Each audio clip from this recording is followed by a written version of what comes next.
दोबारा से 2 महीने का एक्सटेंशन देकर शराब माफिया को और अधिक फ़ायदा पहुंचाने के लिए, या अगर यूं कहें तो उनका कर्जा उतारने के लिए 2 महीने की और उन्हें मोहलत दी है।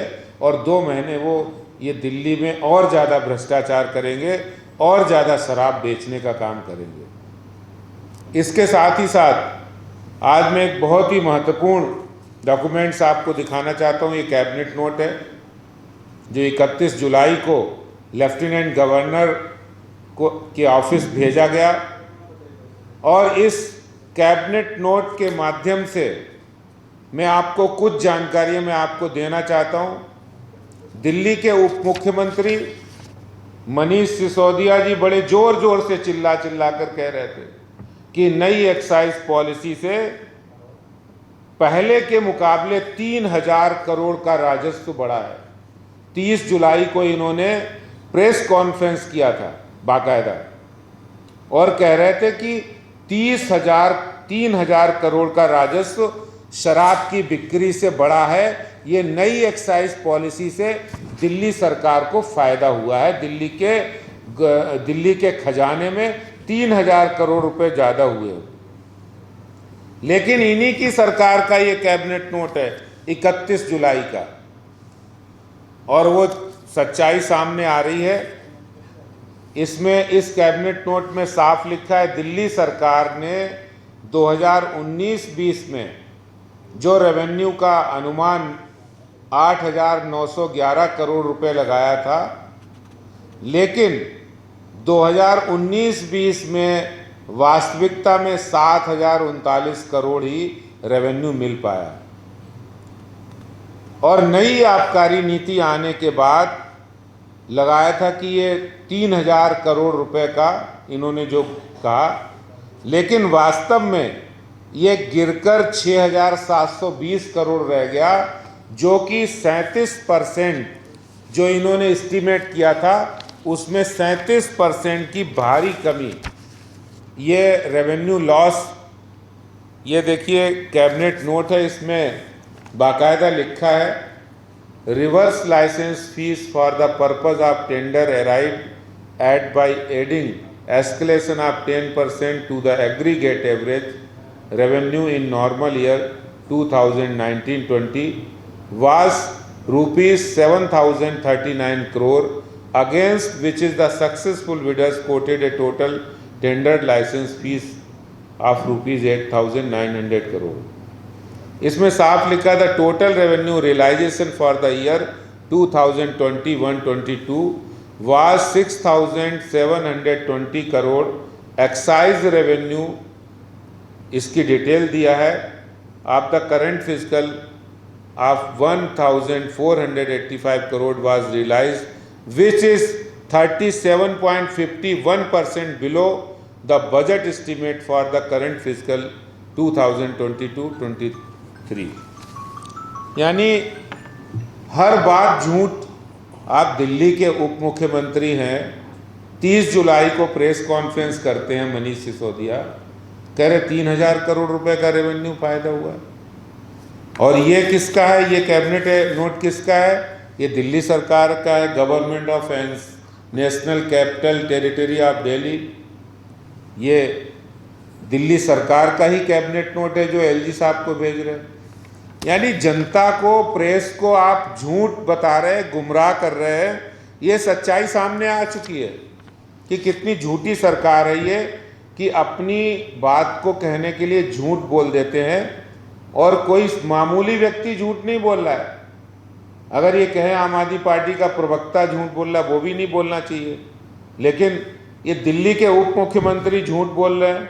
1,872 करोड़ रुपए का राजस्व घाटा हुआ था, यानी अनुमानित जो एस्टीमेट किया था उससे 1,872 करोड़ रुपए का घाटा हुआ था। 2021-20 में ये एस्टीमेटेड जो इन्होंने प्रॉफिट किया सोचा था उसमें 2,191 करोड़ रुपए का घाटा हुआ। यानी जो इन्होंने शराब की नई नीति बनाई, जिसमें दिल्ली के उप मुख्यमंत्री कह रहे 3,000 करोड़ रुपए का फ़ायदा हुआ, वो नुकसान में चला गया, सिर्फ और सिर्फ आम आदमी पार्टी का फ़ायदा हुआ होगा, उनके रेवेन्यू का, पर्सनल रेवेन्यू का फ़ायदा हुआ होगा।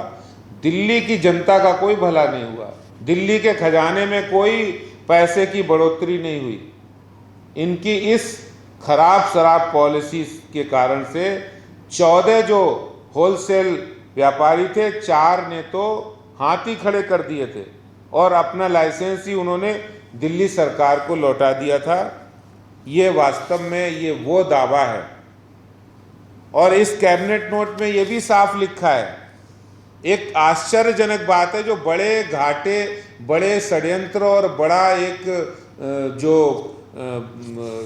एक पॉलिसी के अंदर पॉलिसी पैरालाइज है, जिसमें एक बड़ा भ्रष्टाचार सामने आएगा। वो क्या है? मनीष सिसोदिया, इस कैबिनेट नोट में ये कहा गया है कि विस्की और वाइन बियर सबकी बिक्री बढ़ी है, लेकिन लॉस हुआ है। इसका सीधा अर्थ है कि आपने शराब माफिया को आउट ऑफ वे जाके, घाटा आउट ऑफ वे जाके उनको फायदा किया है। वाइन और विस्की सबकी बिक्री बढ़ना यानी एक्साइज आना चाहिए, लेकिन एक्साइज नहीं आया। इसका मतलब चोर दरवाजे से आपने गलत तरीके से लोगों को ये बेचने का काम किया है, जिससे दिल्ली के सरकार के रेवेन्यू में कोई बढ़ोतरी नहीं हुई है। हाँ, शराब माफिया के रेवेन्यू में बढ़ोतरी हुई है, दिल्ली की आम आदमी पार्टी के रेवेन्यू में बढ़ोतरी हुई है, आम आदमी पार्टी के नेताओं के रेवेन्यू में बढ़ोतरी हुई है, लेकिन दिल्ली की जनता का कोई फ़ायदा नहीं हुआ है। ये असलियत बताने के लिए मैं आपके बीच आया हूँ। दोपहर 1 बजे सभी विधायकों ने दिल्ली प्रदेश भाजपा के अध्यक्ष श्री राजेश गुप्ता के नेतृत्व में दिल्ली के मुख्यमंत्री अरविंद केजरीवाल के घर के बाहर धरना भी लगाया और हम सभी विधायक दिल्ली के मुख्यमंत्री को ज्ञापन देना चाहते थे। तो आज मीडिया ने ये सवाल उठाया था कि दिल्ली के डिप्टी चीफ मिनिस्टर का ये दावा है कि दिल्ली में जो नई शराब नीति लाई गई, इससे दिल्ली सरकार की आय बढ़ी है। मैंने उस समय भी इसको कंट्राडिक्ट किया था कि दिल्ली के डिप्टी चीफ मिनिस्टर झूठ बोल रहे हैं, और क्योंकि प्रदेश के अध्यक्ष श्री राजेश गुप्ता जी के पास तो अब सरकारी डॉक्यूमेंट्स उनके पास उपलब्ध हो गए हैं। जब ये नई शराब की नीति लाई गई, तब भी विधानसभा के अंदर deputy chief minister Shri Manish Sisodia ने यही स्टेटमेंट दिया था कि नई शराब नीति से दिल्ली सरकार की जो आय है वो 6,000 करोड़ रुपए से बढ़कर 10,000 करोड़ रुपए हो जाएगी। उन्होंने ये भी कहा था कि दिल्ली में हर साल 20,000 करोड़ रुपए की शराब बेची जाती है, और इसके साथ साथ उन्होंने ये दावा भी किया था कि नई शराब नीति से महिलाओं को, युवाओं को आसानी से शराब सुलभ हो सकेगी। ये सारी बातें उनकी ओर से कही गई थी।